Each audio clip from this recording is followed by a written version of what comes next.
don't I know you, sir? Don't believe so. I haven't been here in many years. Name's Silas Greaves. Silas Greaves? The bounty hunter? Used to be. Well, what are you doing here in Abilene? Just passing through. Got a little business to take care of. Well, sir, it would be an honor if you would allow me to buy you a beer.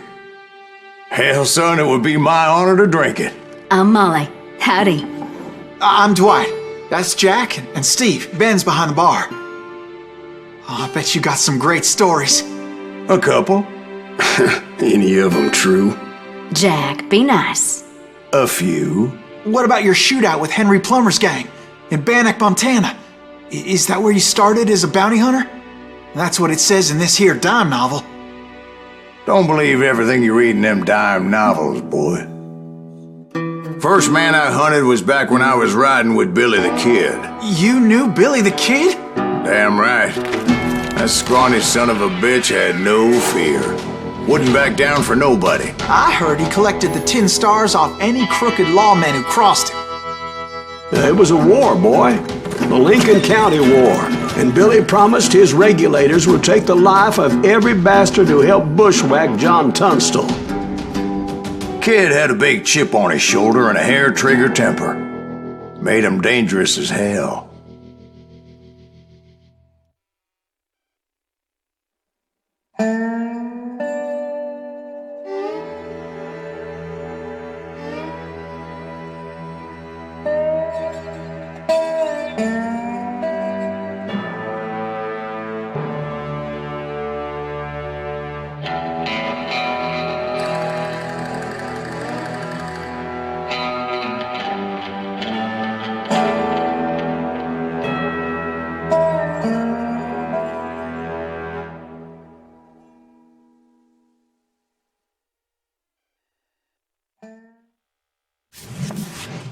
It was about 30 years ago. Billy was hiding out in an abandoned farm near Stinking Springs. I threw in with the kid because the man I had sworn vengeance on was riding with Billy's enemies. But before I tell you why I want that sumbitch dead, let me tell you what happened that day. I was heading back to the hideout when suddenly I had this funny feeling. Funny, ha-ha? No, Steve. The other kind of funny.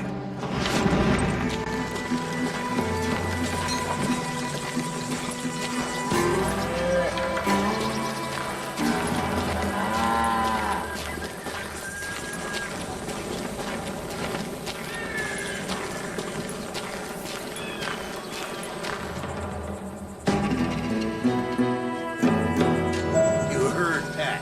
You need to stay here to keep an eye on the road. That's not fair. We're missing all the fun. I knew those two morons would never let me through. I had no choice. Who's that?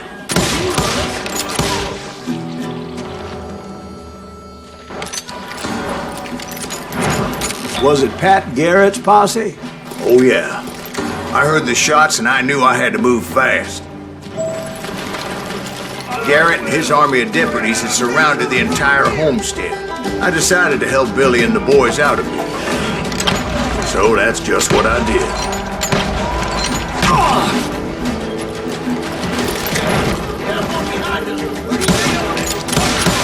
As the governor of New Mexico was paying for the kid's apprehension, Garrett was able to hire every gun hand in Lincoln County.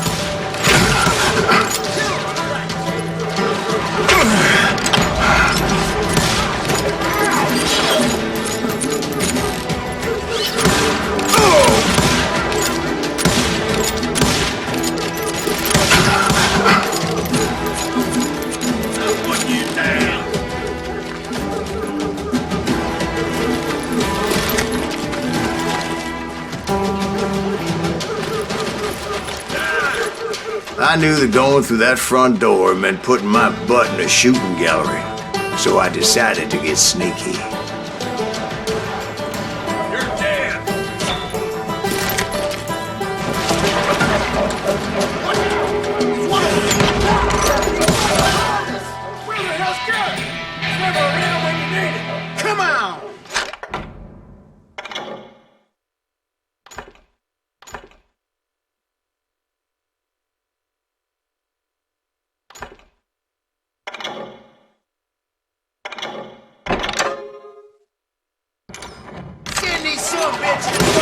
Garrett's men were running around like a bunch of chickens with their heads cut off.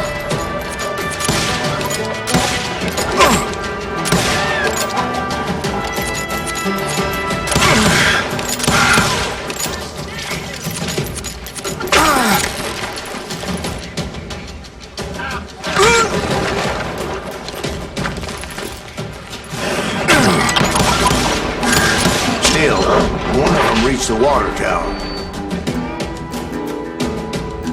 Not a bad idea. It would be a turkey shoot from up there.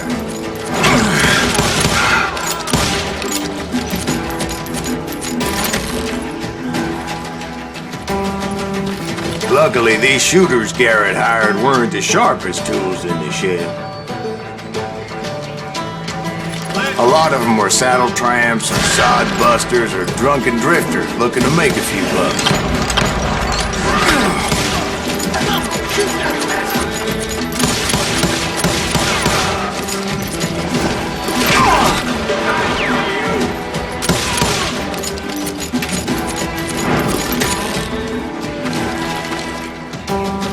Then, I heard a friendly voice yelling at me from the window. Back door! We'll cover you!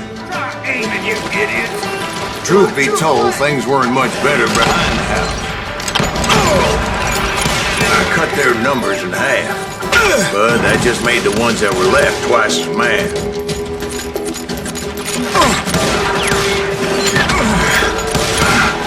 They made up for their lack of skill with a seemingly endless supply of ammo. It was a bit of a slog, but I finally fought my way around the back of the house. And like that, I was inside, none the worse for wear. I passed Dirty Dave, and upstairs I found Billy and Charlie Bogey. You think you can kill me too? How about that? Huh? You like that?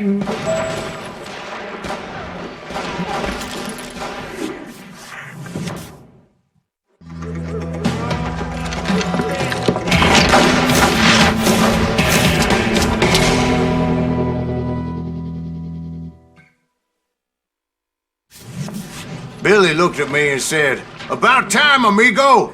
Grab a gun and get to the window!" Wait, so you were friends with Billy the Kid? Yeah, sort of. Anyway, we were surrounded by dozens of deputized shooters who wanted to do us harm.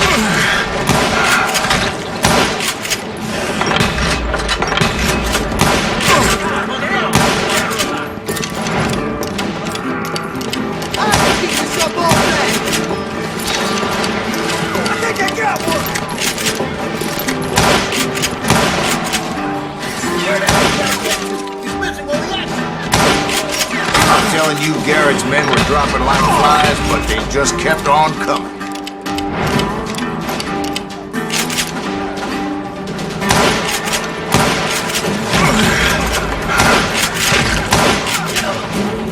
That's when Charlie got hit.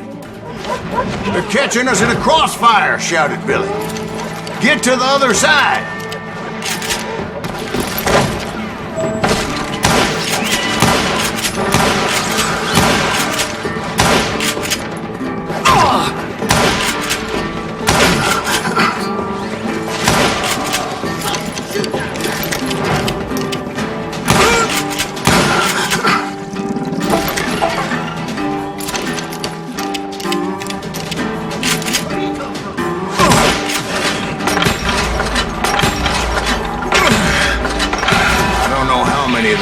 Suckers I personally put down, but it was pretty clear, even to Billy, that maybe discretion was the better part of valor.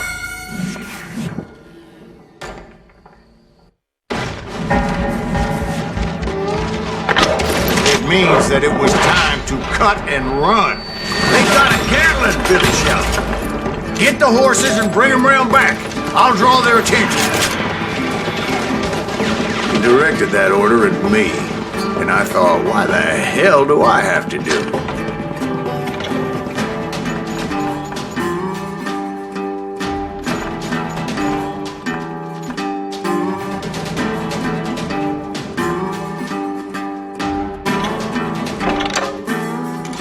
But I went anyway. Dumbass that I was back then.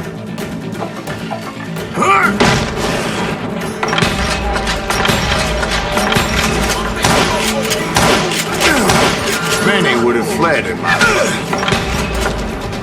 But I had that false sense of invincibility that many young men have. Like Jack here.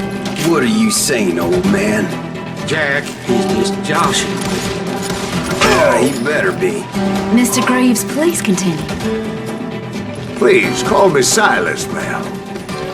Now, where was I? You were heading for the barn. Right. Making my way past a passel of fallen foes.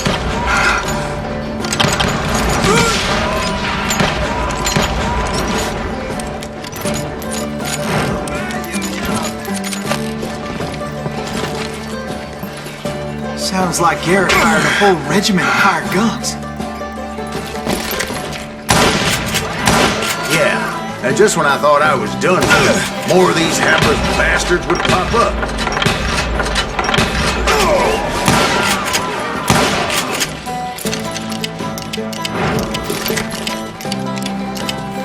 Finally, I had the stables within my reach.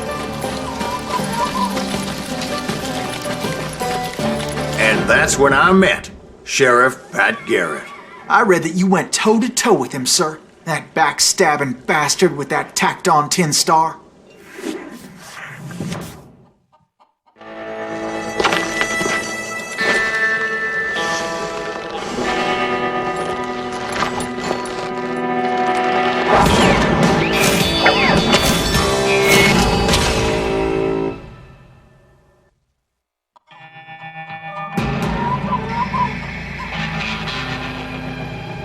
Challenged him to a showdown.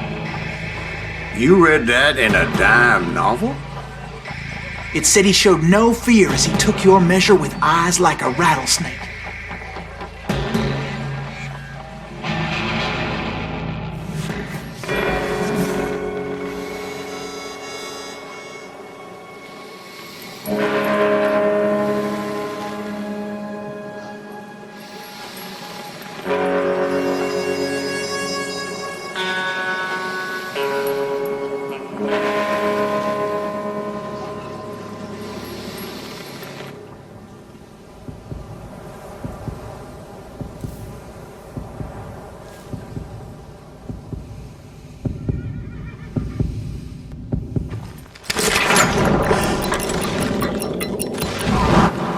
That you killed him in a fair fight.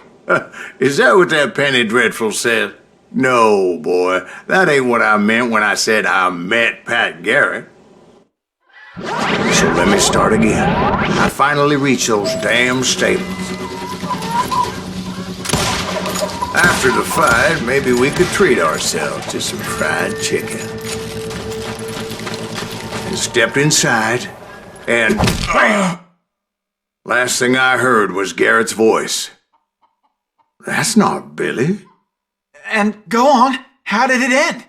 And, boy, that was just the beginning.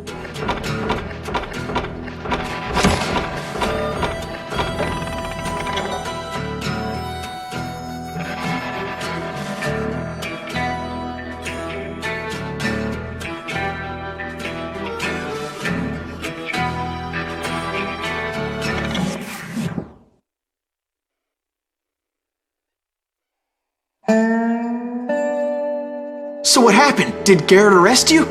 Yeah, after I came to, the bastard had clocked me with his Colt.